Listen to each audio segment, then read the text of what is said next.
I'll tell you what, when you're mentioning Christoph Zolis in the start he's made at the Gunners, Norwich fans were watching on last night and probably thinking, sorry, what pardon, because that's not the player that we saw at Carrow Road back in 2021, but he's been magnificent so far for Arsenal. So, Merce, then, when you look at that depth, and Konsa arriving yesterday for £51 million gives that versatility and also that extra depth in defence as well, they're even better now equipped to deal with the injury crisis that in previous seasons has held them back, and particularly in a World Cup summer, that's going to be a key factor this season as well, isn't it? Oh, when you look at that, I mean, there's a lot of squads you'll put up today maybe, and there'll be a lot of players in different positions, but the first one will always be much, much stronger than the other one or two.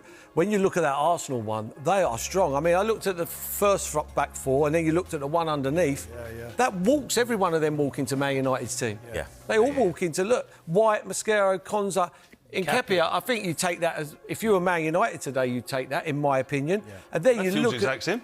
Sorry? The midfield's exact same. Exactly the same. Look at that. Any of them, all free. I mean, it's scary. You know, Saka and Madueke, Saka turned his game up yesterday. Yeah. Do you know what I mean? He's had to do that because he's after his position.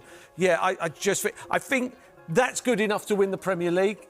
I think if they get Alvarez, and then we're talking big-time Champions League as well. I think they need that little bit of extra dust when it gets to the Champions League. In the final, you need that little bit of magic, and Alvarez brings that. What are you shaking your head at, Clinton? He ain't coming to Arsenal. He don't want to come back to England. He wants to stay. He wants to go to Barcelona. But he's right. Alvarez would help him. I'm his agent as well. As you can see, I'm dressed for that. Well, hopefully when he gets a move, he can get some new gear. Does everything, Clinton, point to you? Yep. As far as the Gunners are concerned and the title challenge this season, it's just a question of by how much they win it? Yeah. They're the favourites. I'll put Arsenal down. Listen, the other teams that we're talking about... If every favourite one, I'd be... No, but what I'm saying is, if you look at the squad depth, and they're going to improve that squad as well. I do think they will try and bring in a centre forward and maybe another left winger. As Boydie rightly said, Martinelli could be on the move, and they look good. And what they've got is they've got a manager, Mikel Arteta, who's been outstanding recently. Had criticism before, could he get over the line? Now he's going over the line. He wants to dominate, and this Arsenal team can dominate. You'll have other teams in the Premier League that won't want them to do it, and they'll be challenging. But I just think the recruitment that they've done has been fantastic. And to get Konsa as well, for like 50 million. Yeah. Really good signing. They've got two big games coming up. Villa away, Chelsea at home. Yeah. I think after them two games, if they went and won that, we'd be sitting here thinking how many. Last season, we sat here at the beginning of the season and we all fancied Liverpool to go on and win it again. On the back of winning it and then signing all of them players. And in particular, this man yesterday as well, Ezri Konsa. I mean, does that perhaps point to the injury, maybe to Saliba being a little bit more serious than we thought? Yeah. Absolutely, 100%. But it just shows you how if you've got the opportunity, they are about retaining this title. If you've got the opportunity to go and sign top players, then that's what you're going to do. Yeah. I mean, it's a lot easier to add and strengthen when you're winning, rather than chasing. I mean, you look at Manchester City right now. I mean, they obviously, they've lost a few players. They're out in the market trying to get a few in. You would argue that the recruitment over the last couple of years not been at a level that we've seen Manchester City, and we'll talk about that later. But Arsenal right now are in a very, very good place. And even if they only add 3 or 4 players, it's still enough that maybe the ones who started last season then become substitutes. They've got to then prove to get back in. That can only be a good thing for them. And in terms of that game against Coventry City last night, listen, everyone expected a win, no disrespect to Coventry. But what gear were they even in, the Gunners, last night? Because it was hard to cruise judge. Control at times, wasn't it? I mean, you can only judge them on what they're up against, and it was comfortable for them. I don't think anyone before the game felt that Coventry might spring a surprise. It's going to be very difficult for Coventry as it is for Hull and Ipswich. The 3 teams who come up, I think, will lose from the Premier League. It hasn't been done for a few years, and hopefully it doesn't happen again. But there's a lot of football to be played, but it's a rude awakening. It's an eye-opener for any of them Coventry fans and certainly the players.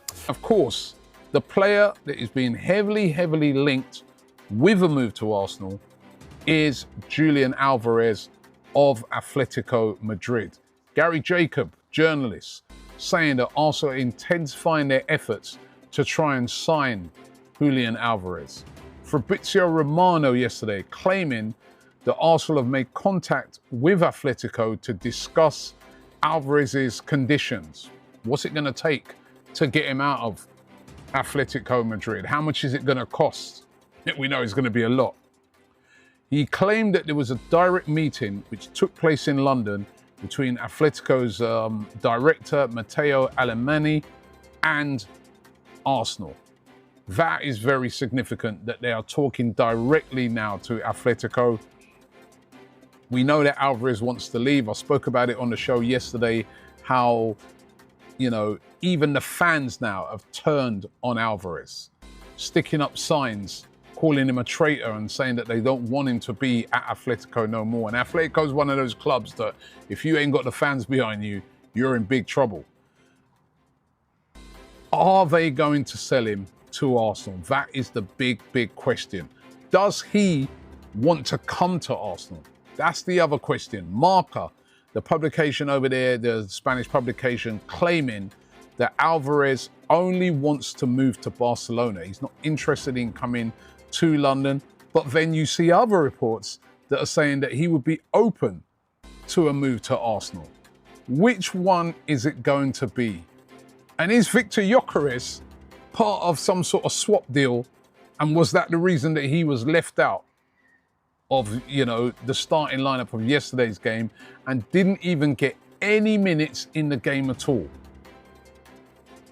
It's all very intriguing stuff. This is like it's like a movie right now, where we are only going to get the answers come the 1st of September when that transfer window closes. This is going to be a saga that's going to roll on. We know that his main destination is Barcelona, Julian Alvarez, but they don't want to sell him to Barcelona at all costs.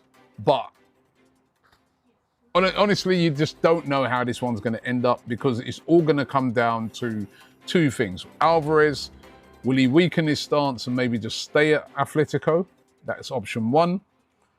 Option two, digs his heels in so much that in the end they just say, you know what, Barcelona, just take this guy and give us a crazy transfer fee. Or option three, they deal with Arsenal and sell Alvarez to Arsenal. And could there be an option four where it's a swap deal, which features Gyökeres going one way and coming the other way, Julian Alvarez? This is going to be so intriguing. I don't have the answers for you right now, but this saga is rolling on and on and on right now, and it's not going to die down. Alvarez hasn't said nothing. There's a lot of animosity between, you know, Alvarez's agent and Atletico. I even saw yesterday where his agent was literally accusing some of the hierarchy at Atletico of telling lies. It's all getting very messy. Where is he going to end up? Or could also be turning their attentions to another striker, Victor Osimhen. They've been interested in him for most of this transfer window. Scored 2 goals yesterday for the Galatasaray as they won their second game of the season. He scored 2 goals in the previous game, 4 goals in 2 games. Remember, his goals led them to the title last year. Very important player for Galatasaray. Top player, but could also be making a move for him. Lots of reports again today saying that Arsenal are interested in him, but they want him to lower his wages. He's currently on about £360,000 a week over there in Turkey. One of the highest paid players there is in Turkish history playing over there. And at the moment, he doesn't want to lower his wages. Also, Galatasaray do not want to sell him. He's